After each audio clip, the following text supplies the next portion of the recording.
झिलमिलाती रात मेरी, सांझ के अंतिम सुनहले हास्य, चुपचाप आकर मूक चितवन की विभा तेरी अचानक छू गई भर, बन गई दीपावली तब आंसुओं की पात मेरी, झिलमिलाती रात मेरी। ये पंक्तियां हिंदी की जानी मानी कवियत्री महादेवी वर्मा की कलम से निकली थी, जिन्हें छायावाद के 4 स्तंभों में से एक माना गया। आधुनिक हिंदी की मीरा के नाम से प्रसिद्ध महादेवी वर्मा एक कलमकार होने के साथ साथ समाजसेवी और स्वतंत्रता सेनानी के रूप में भी पहचानी गई। आजादी से पहले और बाद के हिंदुस्तान की गवाह बनने वाली महादेवी वर्मा का जीवन, उनकी कविताएं, समाज सुधार के कार्य और महिलाओं के लिए चेतना भाव आज भी हस्ताक्षर हैं।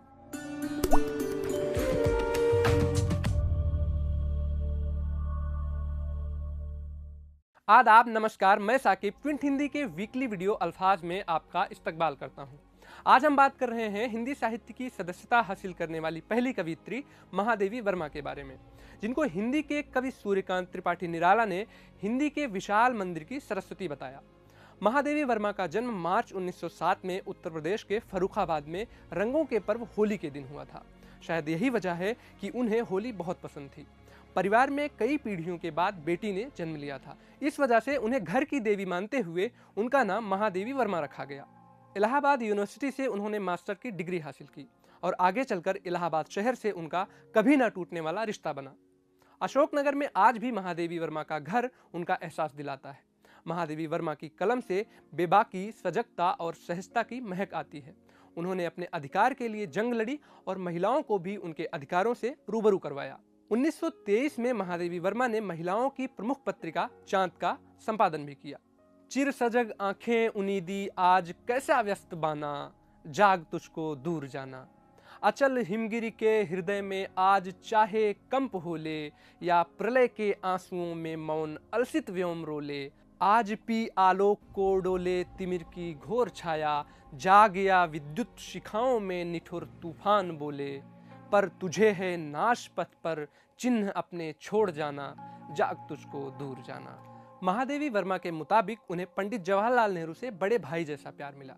1984 में एक इंटरव्यू के दौरान बचपन का किस्सा साझा करते हुए महादेवी वर्मा बताती हैं, जब वो छोटी थी तो एक बार प्रधानाचार्य के साथ पंडित नेहरू के पास जाना हुआ। इस दौरान महादेवी अपना बस्ता अंदर भूलकर आ गई। उसके बाद पंडित नेहरू उनका बस्ता लेकर बाहर आए और नाराजगी जताते हुए बोले कि क्या पढ़ती है जब किताबें भूलते घूमती है। महादेवी वर्मा उनकी डांट से रोने लगी। उसके बाद पंडित नेहरू ने उन्हें बड़े ही प्यार से किताबों का महत्व समझाया। इस घटना के बाद से ही दोनों के बीच संबंध भाई और बहन के रूप में बना रहा। कहा जाता है कि महादेवी वर्मा ने एक सन्यासिनी जैसा जीवन जिया। उन्होंने जिंदगी भर श्वेत वस्त्र पहना, तख्त पर सोई और कभी आईना नहीं देखा। उन्होंने अपने जीवन में ऐसे फैसले किए जो उस दौर में कोई सोच भी नहीं सकता था। वो अपने एक गीत में लिखती हैं, मैं नीर भरी दुख की बदली, स्पंदन में चिर निस्पंद बसा, क्रंदन में आहत विश्व हंसा, नयनों में दीपक से जलते, पलकों में निर्झरणी मचली, मेरा पग पग संगीत भरा, श्वासों में स्वप्न पराग झरा, मैं क्षितिज भ्रिकुटी पर घिर धूमिल, चिंता का भार बनी अविरल, रज कड़ पर जल कड़ हो बरसी, नवजीवन अंकुर बन निकली, मैं नीर भरी दुख की बदली। महादेवी वर्मा ने भारत में महिला कवि सम्मेलनों की शुरुआत की। उन्होंने 1944 में इलाहाबाद में साहित्यकार संसद की स्थापना की। उन्होंने गांधी जी से जनसेवा का व्रत लिया और आगे चलकर स्वतंत्रता संग्राम का हिस्सा भी बनी। महादेवी की कविताओं में अकेलेपन का दर्द भी झलकता है। उनकी रचनाएं उनकी जिंदगी के हर पहलू को बयां करती हैं। पंथ होने दो अपरिचित प्राण, रहने दो अकेला, घेर ले छाया अमा बन।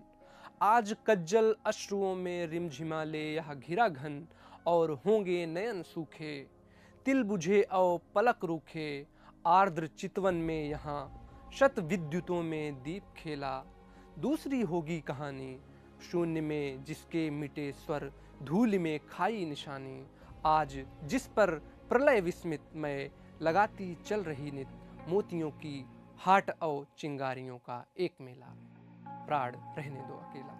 प्रतापगढ़ के पीबी कॉलेज में हिंदी के प्रोफेसर शिव प्रताप सिंह ट्विंट से बात करते हुए कहते हैं कि महादेवी वर्मा ने महिलाओं और उनकी स्थिति के बारे में हमेशा बात की। उनके द्वारा कहे गए कथनों में महिलाओं की शिक्षा से संबंधित बातें भी मिलती हैं। महादेवी वर्मा ने कहा था कि जब एक पुरुष शिक्षित होता है तो वो सिर्फ अकेला अपने लिए होता है, लेकिन जब एक स्त्री शिक्षित होती है तो बड़ी उपलब्धि होती है। एक ही साथ दो परिवार शिक्षित होते हैं। महादेवी वर्मा की रचनाओं में न केवल महिलाओं की स्थिति और अधिकारों का विस्तृत वर्णन किया गया है, बल्कि महिलाओं के खिलाफ होने वाले अत्याचारों पर भी तीखे शब्दों में आलोचना भी की गई है। महादेवी को महिला मुक्तिवादी भी कहा जाता है। वो भारत की 50 सबसे यशस्वी महिलाओं में शामिल हैं। 11 सितंबर 1987 में 80 वर्ष की उम्र में महादेवी वर्मा ने दुनिया को अलविदा कह दिया।